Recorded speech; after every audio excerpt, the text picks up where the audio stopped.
Go ahead, Julie. Good afternoon. We are going to go ahead and call to order the August 16th, 2022, 3 p.m. Canvassing Board. This is a certification meeting for the August 2nd, 2022 primary and special election. I am Canvassing Board member Julie Wise, your King County Director of Elections. And with me on the call today, we have Canvassing Board member Susie Slonaker, Interim Civil Division Chief in the Prosecuting Attorney's Office, and Stephanie Sirkovich, Chief of Staff to the King County Council. We are staffed today by Geraldine Hampton, our King County Elections Ballot Processing Manager. This meeting is being recorded and live streamed via the King County Elections Facebook page and will be uploaded to our YouTube channel after this meeting. Now we will hear from Geraldine Hampton with an overview of this election. Good afternoon, everybody. Before I give a full accounting of our election activities, I've got 2 items to present to the board for determination. We'll start with mail ballot challenges. So we have, as we close out this election, 9,415 mail ballot challenges.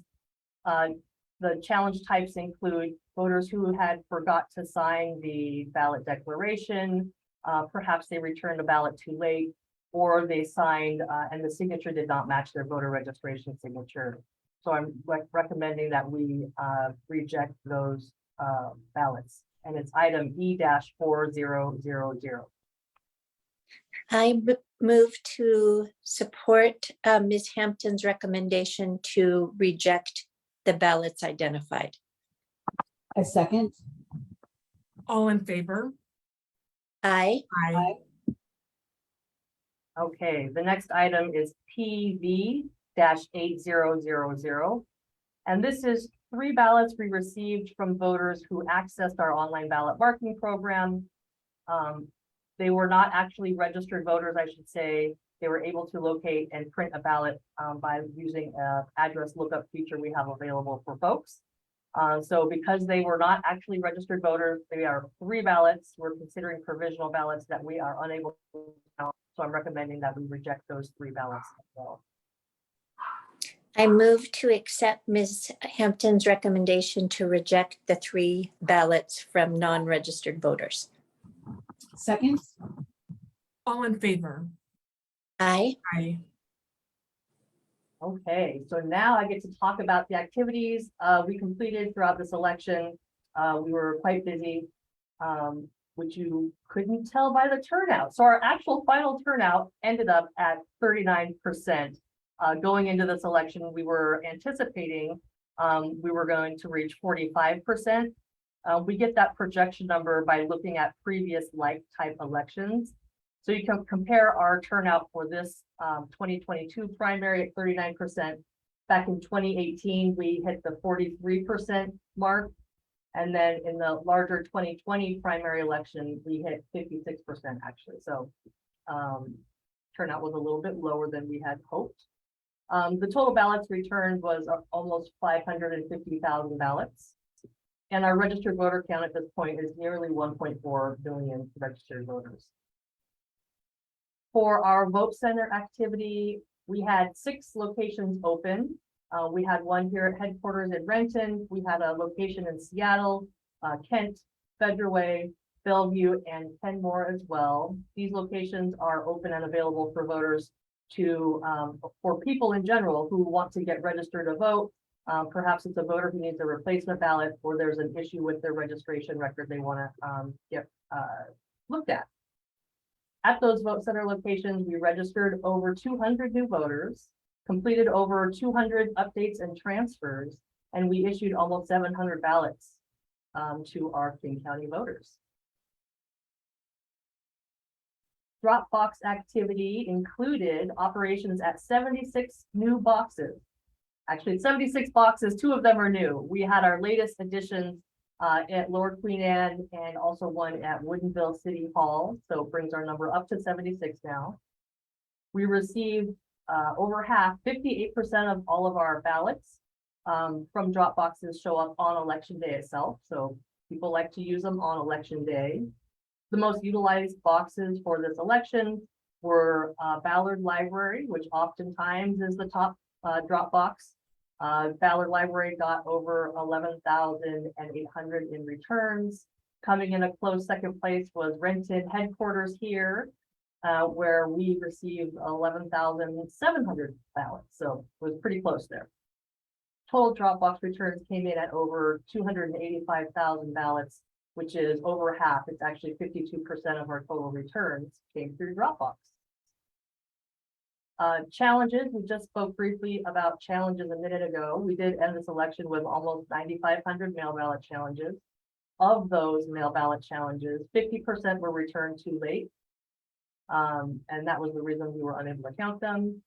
We, at this point, have under 4,700 signature challenges remaining, which is 0.85% of our total ballot returns. Almost half, it's 49% of voters who received a signature challenge did return their pure letter to us, their signature challenge form. And that is on par with what we normally see, where it's about half of the voters who are challenged actually respond with that challenge letter and provide the documentation that we need. I did mention those provisional ballots as well. We received those 3 ballots from people who are not registered voters. We do the research on every ballot we receive, whether it comes from an online ballot marking program or a regular style ballot. Again, we're validating that people are registered, they're eligible, and they did not already return a ballot. So for those 3 ballots we received, we were not able to count them, again, because they were not registered voters. To get through any sort of election of size like this, we need to hire additional help. So we hired over 300 temporary staff to help out our full-time crew, which is between 65 or 70 full-time staff, to do a variety of jobs. We hire our temporary help to do customer service, ballot processing activities, data entry, just to name a few. Observer activity was very energetic this election. I trained 64 party observers in 5 days of training before we started processing the ballots. And throughout the election cycle, we had 150 visits from our party observers. So quite active. We also had this election some write-in canvassing that we had to do. So there were 3 contests within King County that had declared write-in candidates. Of the 3 contests, 2 of those required us to complete write-in canvassing. So in a primary election, a contest with a single candidate in that contest, and also a declared candidate has filed for that contest. If the total number of write-in votes is more than 1% of the total votes cast for the candidates, then we need to go through and do canvassing on the individual write-in votes, essentially to determine how many votes that declared write-in candidate receives. If the declared write-in candidate actually gets 1% or more of the write-in vote, then they will move forward to the general election. I'm sorry, I said that incorrectly. It's 1% of the total votes cast for candidates, not 1% of the write-in vote. So the contest for legislative district number 33 senator had a declared write-in candidate, Marlisa Meltzer, who received 293 votes or 1.42%. So she'll be moving on to the general. And then the contest for legislative district number 31, position number 2, had a declared write-in candidate named Carrie Wilbur, who received 46 votes or 0.7%. Now, mind you, this is a shared jurisdiction with Pierce County. So Pierce County is also doing write-in canvassing for this contest for their part of the district. The Secretary of State's office is responsible for taking the numbers from King and adding them to the numbers from Pierce, and they will provide the actual official tally for that declared write-in candidate. Post-election audits. So every election we conduct a post-election audit called a batch audit. This is a process where we randomly select 6 batches of ballots. This is about 1,500 ballots, and do a hand count of a randomly selected contest. We then compare those hand count numbers to the tally that came directly from the tabulation system to prove that the votes are getting counted as they should be. This round, we audited the United States Senator contest, which had the largest number of candidates. It was pretty fun to watch. And throughout this process, though, we did actually come up with one discrepancy. When we did some research, it was determined that one of the batches that was included in the audit should not have been included. It was erroneously part of the audit because we had not completed our work for that batch. So obviously you don't want to audit work you haven't completed. So our process internally, though, if we find something that doesn't match for whatever reason it might be, we're going to do 100% new audit. So we then selected another 6 batches to go through the process again, and that second round of the audit came out with no discrepancy. In addition to the batch audit, we also did our second pilot of a risk limiting audit. So this pilot was conducted in addition to the batch audit that we just talked about. A risk limiting audit is another type of post-election review that takes a random sample of individual voted ballots, not batches this time, but individual ballots, and compares each vote on the marked ballot against the tabulated vote for those individual contests. This type of post-election audit is intended to provide a statistical confidence that the winner of that contest really is the winner. For this audit, we reviewed 453 ballots for legislative district number 37, position number 2, and we found 0 discrepancies while going through that audit process. All right, in other exciting news, we have a contest that is in mandatory machine recount range. So mandatory machine recount is triggered when there's a difference of less than 2,000 votes and also less than 0.5% of the total number of votes cast for both of those candidates. So in a primary, it would be between second and third, since your top 2 vote getters move on to the general. In a machine recount, we are visually inspecting all undervotes, and we'll do so by taking a look at the digitally scanned images in the tabulation system. An undervote is where a voter decides not to make a selection at all in a given contest. So the point of the machine recount is to inspect the undervotes and ensure that they're all true undervotes and to verify that there was no vote that was missed. And one thing that's important to note about all recounts is we are not re-litigating questions of voter intent. Voter intent decisions that were made during the election are ones that stand during the recount process. So the contest we have in machine recount range is for legislative district number 47, the senator contest. There's a difference of 65 votes between the 2 candidates. So that's a 0.40% difference and less than the 2,000. And the number of undervotes we'll need to review is 627.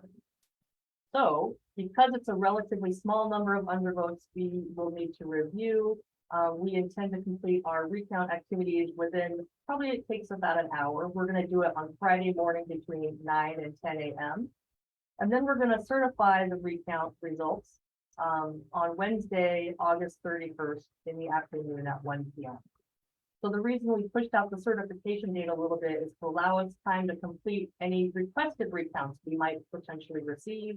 There's a deadline to make a request of the counties coming up on August 18th. And then there's a separate deadline to make a request directly to the Secretary of State's office, which isn't until August 23rd. So there is a potential we could get a requested recount, and we wanted to allow some time to do one certification meeting for all potential recounts we might have to do. Reconciliation went well for us this election. We have 0 discrepancies to report. The team did an awesome job.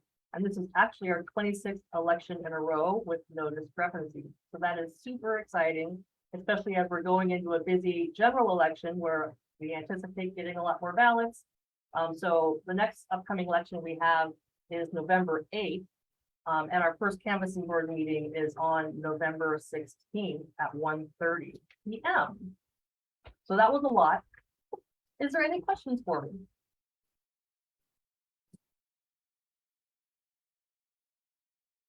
No questions. Thank you. Okay, well, I have no further business for the board this afternoon.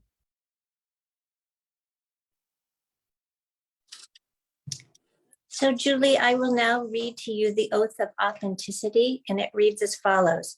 King County Director of Elections, Julie Wise, do you solemnly swear that the unofficial returns and supporting documentation of the primary and special election held on August 2nd, 2022 in King County, State of Washington are true and correct? I do. I will now read the next item, which is the certification of the canvassing board. And it reads, the undersigned officers designated by law as constituting the canvassing board for the County of King, State of Washington, hereby certify that this is a full, true, and correct copy of the abstract of votes, including the number of registered eligible voters, cumulative results, precinct results, and report of votes cast at the primary and special election held on August 2nd, 2022 in King County, State of Washington. I do. I do. Well, I want to say a huge congratulations to the team at King County Elections for another exceptional election. Know that it's not always over until all of the recounts are done, but fabulous job to all of the permanent and part-time employees that help make democracy work here in King County Elections, and to all of the voters that took the time to make their voices heard in this important election cycle. So if there is no further business, then we will adjourn today's meeting.